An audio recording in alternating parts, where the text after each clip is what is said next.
नमस्कार, जय हिंद। मैं अमरपाल सैनी एक बार फिर हाजिर हूँ नया अध्याय लेकर। और आज इस वीडियो में हम राजनीतिक विज्ञान कक्षा 12वीं का पाठ 2 चैप्टर 2 पढ़ रहे हैं, जिसका नाम है दो ध्रुवीयता का अंत। और ये वीडियो इस चैप्टर से भाग 2 है।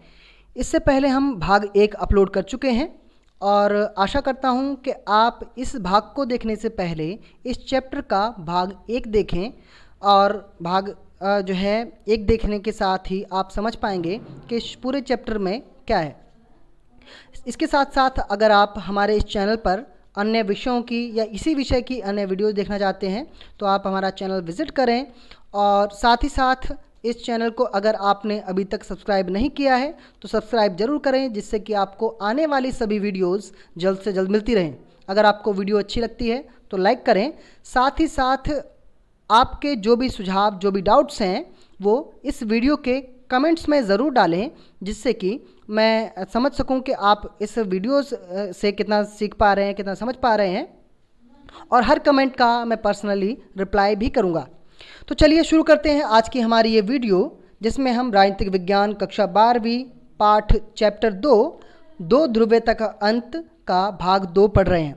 अभी तक हमने बात कर ली सोवियत संघ, मतलब भाग 1 में हमने बात की सोवियत संघ यानी कि यूएसएसआर, कब इसकी स्थापना हुई, कब इसका विघटन हुआ, और इसके सोवियत संघ के विघटन होने के कारण ही शीत युद्ध का यानी कि दो ध्रुवीयता का अंत भी हो गया 1991 में। पिछली वीडियो में हमने बात कर ली थी कि सोवियत संघ की विशेषताएं क्या थी, क्या खास बात थी सोवियत संघ में, जिसकी वजह से सोवियत संघ शीत युद्ध के दौरान अमेरिका का मुकाबला करता रहा। और वहीं पर हमने ये भी बात की थी कि सोवियत संघ की खामियां क्या थी, कमियां क्या थी, कि जिनकी वजह से सोवियत संघ का विघटन हुआ।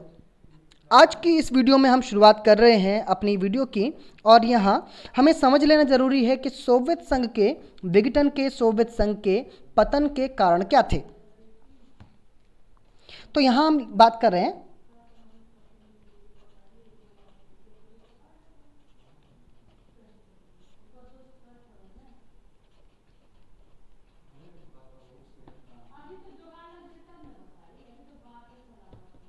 विघटन के कारण।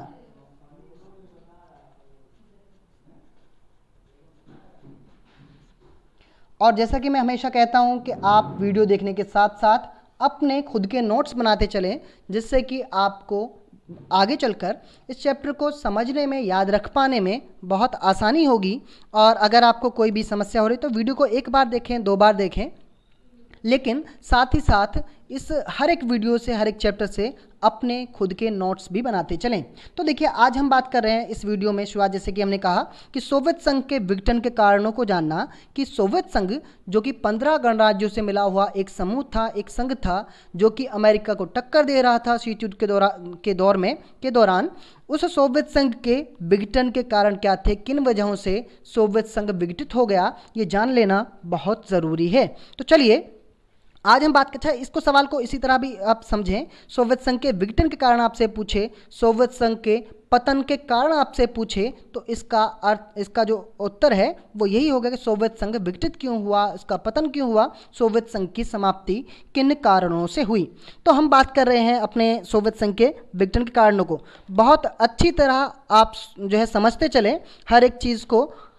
अगर आपको उसके बावजूद भी कोई समस्या आती है तो कमेंट बॉक्स में ज़रूर डालें। हम बात कर रहे हैं सोवियत संघ के विघटन के कारण। तो देखिए, सोवियत संघ के विघटन का सबसे पहला और महत्वपूर्ण कारण माना जाता है सोवियत संघ का आर्थिक ठहराव।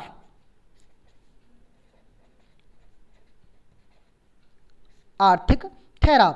तो देखिए, सोवियत संघ के विघटन के रूप में सोवियत संघ के आर्थिक ठहराव को इसका सबसे महत्वपूर्ण कारण माना जाता है। देखिए, क्योंकि सोवियत संघ जो है शीत युद्ध के दौरान अमेरिका से युद्ध जो है हथियारों की होड़ कर रहा था, अमेरिका से हथियारों की बराबरी करने के प्रयास कर रहा था। इसीलिए सोवियत संघ अपने आप को एक शक्तिशाली देश सिद्ध करने के चक्कर में, अपने आप को एक शक्तिशाली महाशक्ति सिद्ध करने के चक्कर में अपने सभी संसाधनों को, अपने सभी जो कह सकते हैं उत्पादन संसाधनों को हथियारों के निर्माण पर लगाता रहा, जिससे कि आगे चलकर सोवियत संघ की अर्थव्यवस्था लगभग ठप पड़ गई। लगभग उसकी अर्थव्यवस्था, उसकी आर्थिक प्रणाली में जो है ठहराव आ गया, उसकी अर्थव्यवस्था रुक गई, जिसके कारण सोवियत संघ का 1991 में विघटन हुआ।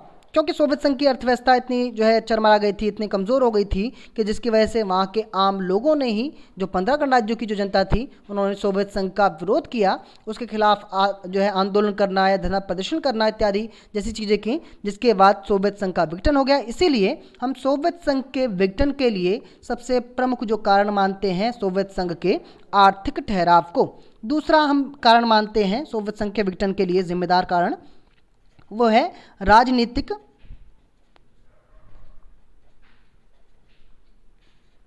और, अच्छा इसको आप राजनीतिक ठहराव ही लें,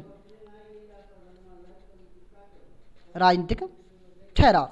राजनीतिक ठहराव क्या है, इसको समझें अच्छी तरह कि सोवियत संघ में क्योंकि एक पार्टी का, एक दल का शासन था, और ये एक पार्टी एक दल जनता की समस्याओं, जनता की आवश्यकताओं के प्रति गैर जवाबदेह हो गया था। कोई जवाबदेही, कोई जिम्मेदारी जो है लग नहीं रहा था कि सोवियत संघ की सरकार जो है जनता के प्रति अपनी समझ रही है, और इस कारण सोवियत संघ की राजनीति का ठहराव जो है, सोवियत संघ की राजनीति लगभग ठप सी हो गई। जो सोवियत संघ की राजनीति में, क्योंकि जो शासन दल था, जो कम्युनिस्ट पार्टी की सरकार थी, उन्होंने लोगों की आम ज़रूरतों, आम जो उनकी समस्याएं हैं, उन पर ध्यान देना बंद कर दिया। इस कारण सोवियत संघ में राजनीतिक ठहराव हुआ, और यही राजनीतिक ठहराव वहाँ की जनता को लगने लगा कि जो वहाँ की राजनीति है, वहाँ की सरकार है, वो जनता की समस्याओं को अनदेखा कर रही है, जनता की मांग, जो ज़रूरतें हैं, उन्हें अनदेखा कर रही है, और इसी कारण सोवियत संघ में राजनीतिक अस्थिरता उत्पन्न हुई, जिसके चलते 1991 में सोवियत संघ का विघटन हो गया। 15 के 15 गणराज्य सोवियत संघ से अलग हो गए। इसके बाद सोवियत संघ के विघटन के लिए एक अन्य कारक जो जिम्मेदार माना जाता है, जिसके वजह से सोवियत संघ का विघटन हुआ, वो था सोवियत संघ का प्रशासनिक ठहराव।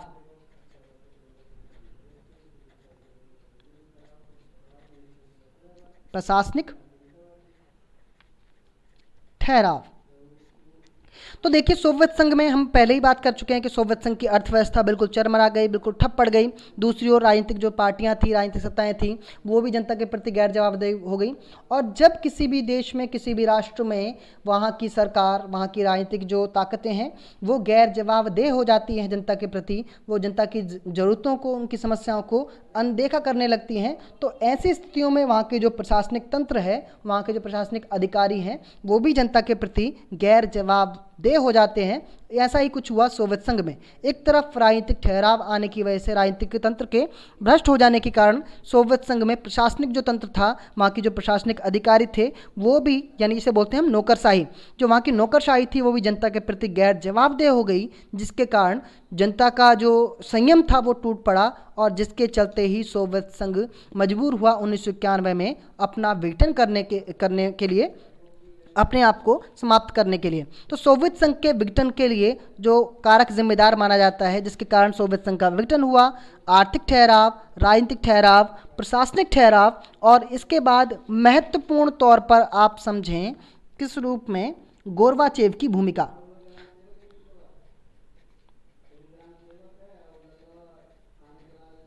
गोर्बाचेव की भूमिका।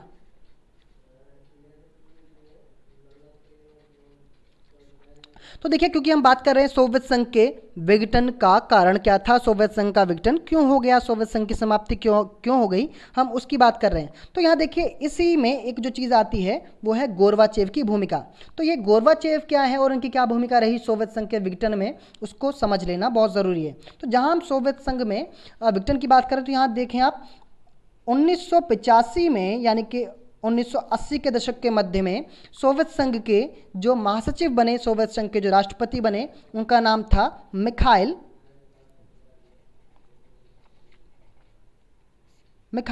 गोर्बाचेव। मिखाइल गोर्बाचेव 1985 में सोवियत संघ के महासचिव बनते हैं, सोवियत संघ के जो है राष्ट्रपति बनते हैं, और इनकी सोवियत संघ के विघटन कराने में, सोवियत संघ का विघटन होने में बहुत ही महत्वपूर्ण भूमिका मानी जाती है। अब सोवियत संघ के विघटन में जो मिखाइल गोर्बाचेव यानी कि गोर्बाचेव की जो भूमिका है, उसे हम उनकी द्वारा अपनाई गई दो नीतियों के तौर पर, उनके द्वारा लिए गए दो फैसलों के माध्यम से बहुत अच्छी तरह समझ सकते हैं। गोर्बाचेव की भूमिका की बात कर रहे हैं, और इनकी वो दो नीतियां क्या थी जिनकी वजह से सोवियत संघ का विघटन हो गया। उनमें से पहली थी सुधारों की नीति।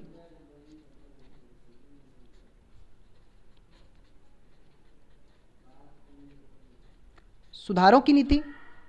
तो यहाँ एक बात मैं आपको और बताता चलूँ साथ ही के साथ कि एक तरफ आपसे जब बड़े जो है सवालों में पूछा जाता है कि सोवियत संघ के कारण के विघटन के कारणों को स्पष्ट कीजिए, या सोवियत संघ के पतन के कारणों की व्याख्या कीजिए, विश्लेषण कीजिए, ऐसे बहुत सारे सवाल जो है जब परीक्षाओं में आते हैं, तो वहीं इसी टॉपिक जहाँ मैं बात कर रहा हूँ, वहाँ जब हम बात कर रहे हैं गोर्बाचेव की भूमिका, कई बार परीक्षाओं में सवाल ये भी आता है कि सोवियत संघ के विघटन में मिखाइल गोर्बाचेव की भूमिका को स्पष्ट कीजिए या गोर्बाचेव की भूमिका को समझाइए। तो यह दो सवाल एक साथ आपके जब हम बड़े टॉपिक की बात कर लेते हैं, तो वहाँ से छोटे सवाल और बड़े सवाल परीक्षाओं में पूछे जाएं, उसे आप समझ लें अच्छी तरह, तो वहाँ छोटे सवालों के उत्तर उस रूप में और बड़े सवालों के उत्तर उस रूप में जाते हैं। तो यहाँ मुख्य रूप से इस टॉपिक से दो सवाल कई बार परीक्षाओं में आए हैं कि सोवियत संघ के विघटन के कारणों की व्याख्या करनी होती है, वहाँ भी गोर्बाचेव की भूमिका की बात की जाएगी। और जब आपसे प्रश्न किया जाए कि सोवियत संघ के विघटन में गोर्बाचेव की भूमिका को समझाइए या मिखाइल गोर्बाचेव की भूमिका का वर्णन कीजिए, वहाँ भी आपको इस पॉइंट की बात करनी है। तो देखिए, हम बात कर रहे थे गोर्बाचेव की भूमिका सोवियत संघ के विघटन में किस प्रकार महत्वपूर्ण रही। तो इसकी दो नीतियों के माध्यम से गोर्बाचेव जो थे, उसकी दो नीतियों के माध्यम से हम सोवियत संघ के विघटन में क्या उनकी योगदान रहा, क्या उनकी भूमिका रही, उसको समझ सकते हैं। तो मैंने पहले बात की, उनकी पहली नीति थी सुधारों की नीति और दूसरी थी खुले द्वार की नीति। खुले द्वार की नीति।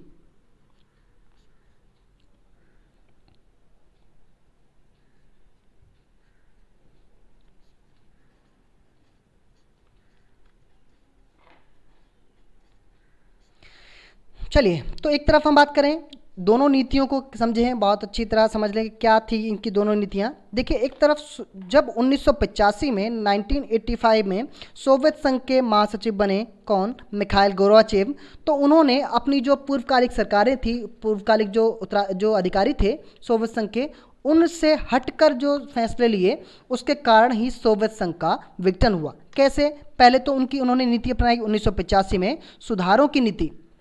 अब सुधारों की नीति किस प्रकार से सोवियत संघ का कारण बनी, इसकी हम बात कर लेते हैं। देखिए, मिखाइल गोर्बाचेव जब सोवियत संघ के महासचिव बनते हैं 1985 में, तो उन्होंने क्या किया कि अब तक जो भी परिस्थितियां थीं सोवियत संघ में, कि जो आम लोग थे, आम लोग की ज़रूरतें थीं, उन चीज़ों को दरकिनार कर दिया जाता था, उनको अनदेखा किया जा रहा था। लेकिन मिखाइल गोर्बाचेव ने अब 1985 में सुधारों की नीति के नाम पर आम लोगों की ज़रूरतों, आम लोगों की समस्याओं के ऊपर ध्यान देना शुरू किया और उनका समाधान करना शुरू किया।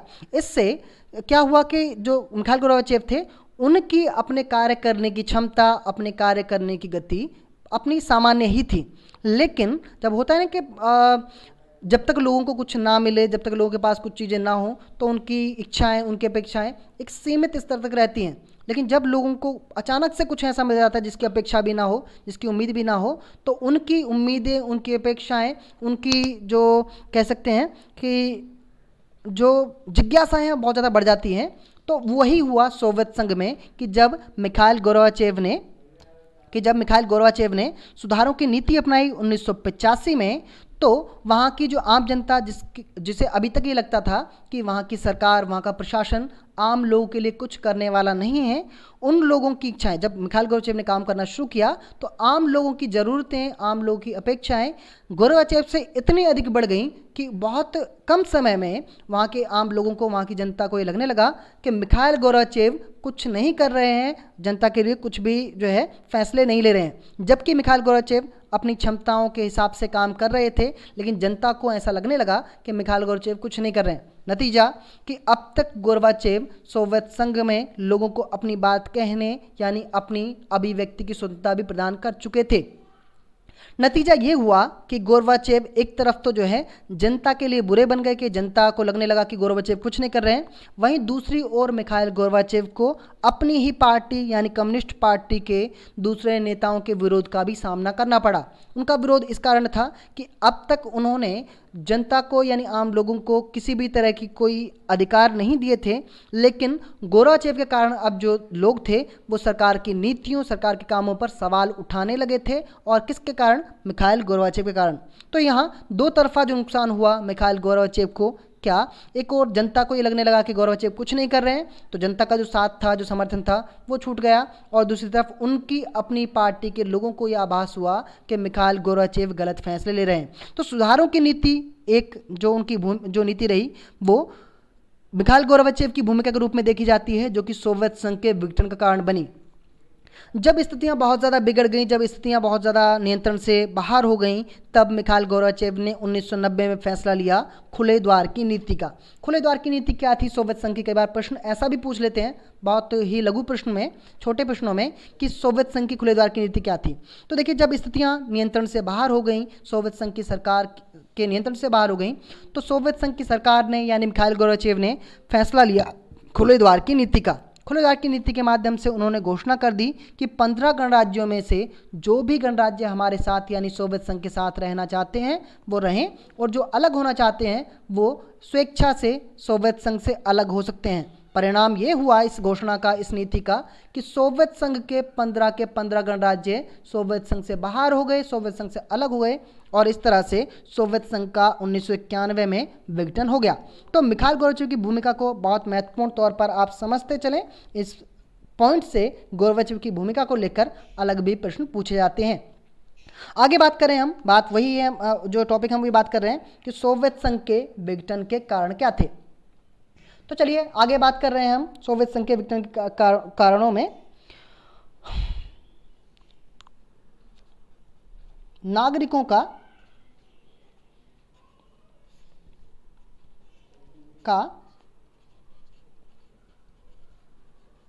न्यूनतम जीवन स्तर।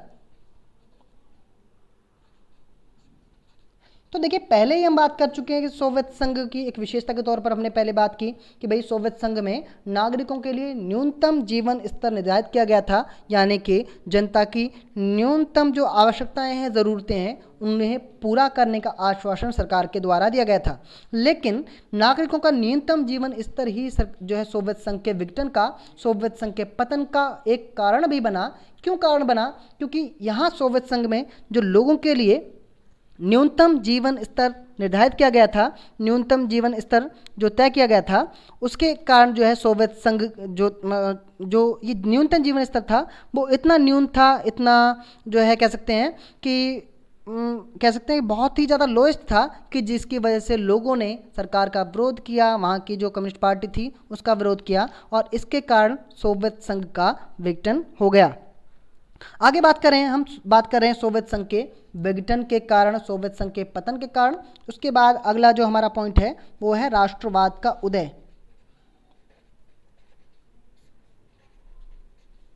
राष्ट्रवाद का उदय। तो देखिए, सोवियत संघ में हमने बात की कि 15 गणराज्य शामिल थे। हम पहले बात कर चुके हैं कि सोवियत संघ में 15 गणराज्य शामिल थे, और 15 गणराज्यों के इस समूह को हम USSR यानी कि सोवियत संघ कहते थे। लेकिन इन 15 गणराज्यों में हम पीछे ही बात कर चुके हैं कि 15 गणराज्यों में से एक यानी कि रूस, रसिया, उसका महत्व बहुत अधिक था, उसके पास अधिकार अधिक थे, उसके पास नियंत्रण अधिक था। इसीलिए जो बाकी राष्ट्र थे, बाकी गणराज्य थे, 14 गणराज्य, उन्हें ये आभास होने लगा कि जब तक वो सोवियत संघ का हिस्सा बने रहेंगे, उनका अपना कोई अस्तित्व विश्व में नहीं रहेगा, उन्हें अपने नाम से कभी जाना नहीं जाएगा। इसीलिए उन 14 गणराज्यों में राष्ट्रवाद का उदय हुआ। उनके मन में, उन गणराज्यों की जनता के मन में ये विचार उत्पन्न हुआ कि उन्हें अपने राष्ट्र के प्रति, अपने गणराज्य के प्रति अपना जो उनकी भावनाएं हैं उनको प्रकट करते हुए उसे पहचान दिलाने के लिए, अस्तित्व दिलाने के लिए सोवियत संघ से अलग ही होना पड़ेगा। नतीजा 1991 में 14 के 14 गणराज्य थे वो सोवियत संघ से अलग हो गए, और इस तरह से सोवियत संघ का विघटन हो गया। अगला जो कारण था सोवियत संघ के विघटन का, वो था पिछड़ेपन से अलग होने की चाह।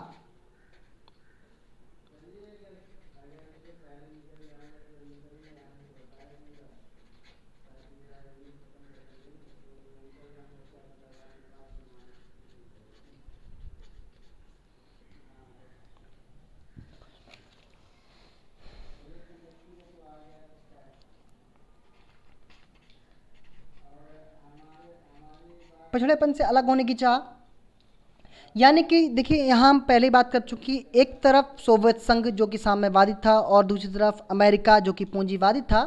अमेरिका के समर्थक देश और अमेरिका के गुट वाले देश लगातार पूंजीवाद के माध्यम से अपना आर्थिक विकास करते जा रहे थे, और वहीं दूसरी तरफ सोवियत संघ और समाजवादी विचारधारा के समर्थक पिछड़ते जा रहे थे। वो आर्थिक रूप से बहुत ही जो है कह सकते हैं कि पतन की ओर बढ़ रहे थे।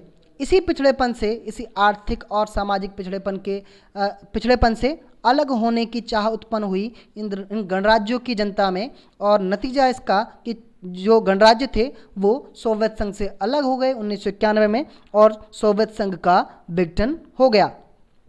तो यहाँ तक हम जो बात कर रहे थे कि सोवियत संघ से अलग होने की जो है सोवियत संघ से 14 गणराज्य अलग हुए। इस तौर पर सोवियत संघ का 1991 में 1991 में पतन हो गया।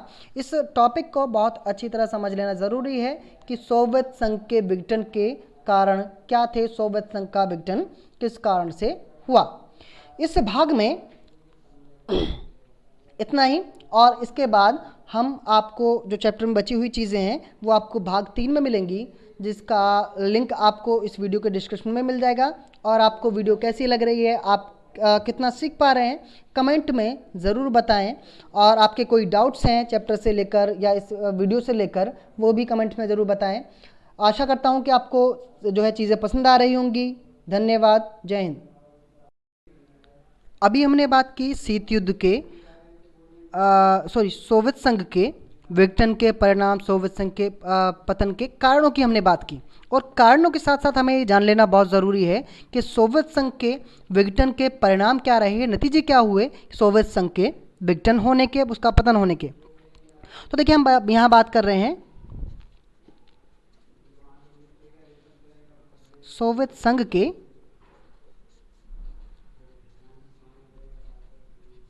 विघटन के परिणाम यानी कि नतीजे, रिजल्ट्स क्या रहे सोवियत संघ का विघटन होने के, उसके हम बात कर रहे हैं। सोवियत संघ के विघटन के परिणाम, नतीजे क्या रहे। तो देखिए जैसे हमने बात कर रहे थे कि सोवियत संघ के विघटन किन किन कारणों से हुआ, साथ साथ ये भी जान लेना बहुत ज़रूरी है कि सोवियत संघ के विघटन का, उसके पतन का आखिर नतीजा क्या रहा, आखिर रिजल्ट्स क्या रहे सोवियत संघ के विघटन होने के। तो यहाँ हम एक एक करके समझते चलें। पहले हम देखें कि सोवियत संघ का विघटन हुआ तभी शीत युद्ध का अंत हुआ, यानी सोवियत संघ के विघटन के परिणाम के रूप में, नतीजे के रूप में हुआ शीत युद्ध का अंत।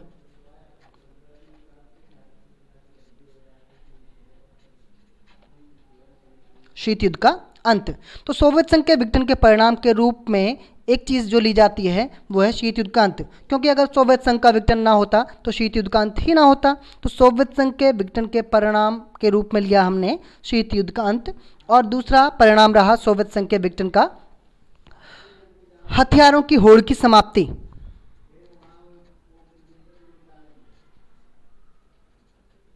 क्योंकि सोवियत जो ये हमारा शीत युद्ध था वो हथियारों का युद्ध नहीं था, परंतु हथियारों की होड़ अवश्य थी कि जहाँ पर अमेरिका और सोवियत संघ अपने हथियारों को बढ़ाने पर ज़्यादा जोर दे रहे थे, और वो हथियारों की होड़, हथियारों का कंपटीशन जो है, इसको इसलिए हमने कहा। तो हथियारों की होड़ यानी कि कंपटीशन की समाप्ति हुई, इस रूप में ये परिणाम रहा किसका, सोवियत संघ के विघटित हो जाने का, सोवियत संघ के पतन हो जाने का। तो हथियारों की होड़ का शीत युद्ध का अंत हुआ, हथियारों की होड़ की समाप्ति हुई। तीसरा, शक्ति संतुलन में परिवर्तन।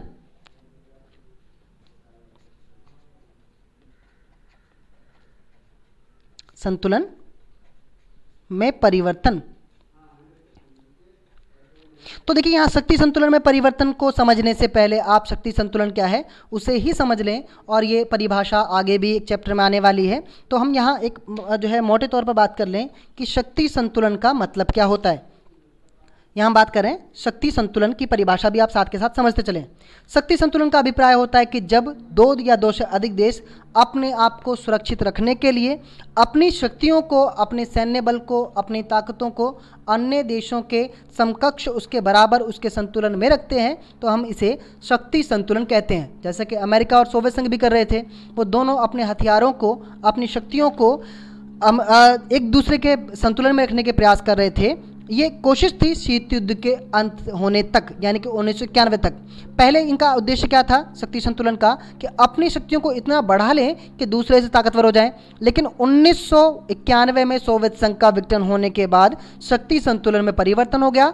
अब शक्ति संतुलन का मतलब ये हुआ कि अपनी शक्तियों को, अपने हथियारों को इतना रखें कि जिससे एक दूसरे के हथियारों से एक दूसरे को खतरा उत्पन्न ना हो, एक दूसरे के लिए मुसीबत ना बन जाए। तीसरा जो परिणाम रहा शीत युद्ध के अंत का, वो था उदारवादी पूंजीवाद का उदय।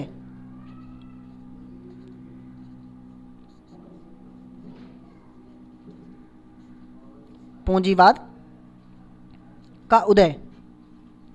अब ये उदारवादी पूंजीवाद का उदय किस तरह से? देखिए, उदारवादी होने का मतलब बहुत ज़्यादा दयालु होना, बहुत ज़्यादा कह सकते हैं कि बहुत ज़्यादा पोलाइट होना, उदारवादी। उदारवादी पूंजीवाद का उदय किस तरह से? ये है उदारवादी पूंजीवाद। तो उदारवादी पूंजीवाद का उदय हुआ 1991 में सोवियत संघ का विघटन, सोवियत संघ का पतन हो जाने के परिणाम के रूप में। किस तरह से? 1991 तक, यानी कि जब तक शीत युद्ध चलता रहा, तो अमेरिका यानी कि पूंजीवाद जो था वो दूसरे देशों के प्रति उदारवादी नहीं था, बल्कि उसकी शर्तें थीं कि अगर किसी भी देश को पूंजीवादी बनना है, पूंजीवादी गुट में शामिल होना है, तो उसे अमेरिका के गुट में शामिल होना पड़ेगा। लेकिन 1991 के बाद, 1991 के बाद उदार जो पूंजीवाद था वो उदारवादी हो गया, यानी उसने बिना किसी भी शर्तों के साथ अन्य देशों को आर्थिक सहायताएं देना प्रारंभ कर दिया। तो उदारवादी पूंजीवाद का उदय परिणाम के रूप में देखा जाता है सोवियत संघ के विघटन, सोवियत संघ के परिणाम के रूप में। और यहाँ आप लें अगला जो परिणाम, अमेरिका का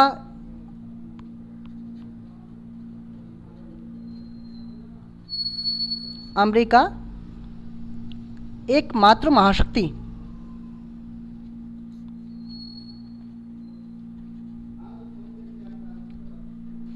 अमेरिका एकमात्र महाशक्ति। देखिए, 1991 में सोवियत संघ का विघटन होने के बाद, सोवियत संघ का पतन होने के बाद, अमेरिका विश्व में एकमात्र महाशक्ति, इकलौती महाशक्ति रह गया, और ये सोवियत संघ के विघटन का ही परिणाम था।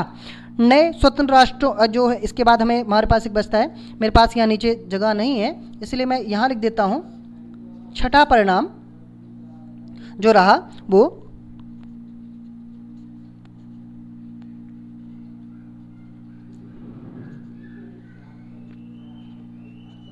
राष्ट्रों का उदय। तो देखिए, सोवियत संघ के विघटन के परिणाम के रूप में, क्योंकि सोवियत संघ से जो है इतने सारे गणराज्य, 15 गणराज्य अलग हुए थे, और जो 15 गणराज्य अलग होकर नए राष्ट्रों के रूप में स्थापित हुए, इस तरह से पूरे विश्व में कई नए राष्ट्रों का, कई नए देशों का उदय हुआ, और ये भी सोवियत संघ के विघटन का ही परिणाम था, सोवियत संघ के विघटन का ही नतीजा था। तो यहाँ इस पॉइंट को, इस टॉपिक को बात करते समय कि सोवियत संघ के विघटन के परिणाम, इसे परीक्षाओं में इस रूप में भी पूछा जाएगा कि क्योंकि सोवियत संघ का विघटन ही तो शीत युद्ध का अंत था, क्योंकि सोवियत संघ का विघटन ही तो दो ध्रुवीयता का अंत था। तो परीक्षाओं में सवाल ये पूछ लें कि शीत युद्ध के अंत के परिणाम क्या थे, तब भी यही हैं। अगर आपसे पूछ ले सोवियत संघ के विघटन के परिणाम क्या थे, तब भी यही हैं। और अगर आपसे पूछ ले कि दो ध्रुवीयता के अंत के परिणाम क्या थे, तब भी आपको इन्हीं बिंदुओं की बात करनी है। और मैं आशा करता हूं कि आप इन्हीं बिंदुओं से समझ पा रहे होंगे और साथ ही साथ अपने शॉर्ट नोट्स भी बना रहे होंगे। तो इस पूरे भाग 2 में हमने बात की सोवियत संघ के विघटन के कारण और सोवियत संघ के विघटन के परिणाम। ये दोनों ही जो टॉपिक हैं वो लॉन्ग आंसर्स में आते हैं, बड़े सवालों में पूछे जाते हैं। और आशा करता हूं कि आपको दोनों ही जो टॉपिक हैं, एक तो सोवियत संघ के विघटन के कारण और सोवियत संघ के विघटन के परिणाम, आपको अच्छी तरह समझ आएंगे। इसके बाद अगर आपने अभी तक हमारी जो चैनल है सब्सक्राइब नहीं किया है तो चैनल सब्सक्राइब कर लें, जिससे कि आपको हमारी सभी आने वाली वीडियोस जल्द से जल्द प्राप्त होती रहें। अगर आपको वीडियो अच्छी लग रही है और आप अच्छा सीख और समझ रहे हैं तो हमारी वीडियो लाइक करें। साथ ही साथ हमारी ये वीडियोस और चैनल अपने बाकी साथियों के साथ भी शेयर करें, जिससे कि इसका लाभ आपके सभी सहपाठियों, सभी साथियों को प्राप्त हो। आगे भी मिलते रहेंगे नई नई वीडियोस के साथ, अगले जो है अपने सिलेबस के साथ कंटिन्यू करते हुए। अगर आपको इन वीडियोस में, इस चैप्टर में कोई भी डाउट लगता है, कोई भी आपका सवाल है, तो आप कमेंट बॉक्स में डाल सकते हैं। मैं पर्सनली हर कमेंट का रिप्लाई करता हूं। मिलते हैं अगले भाग में, इसी चैप्टर के अगले भाग में। धन्यवाद। जय हिंद।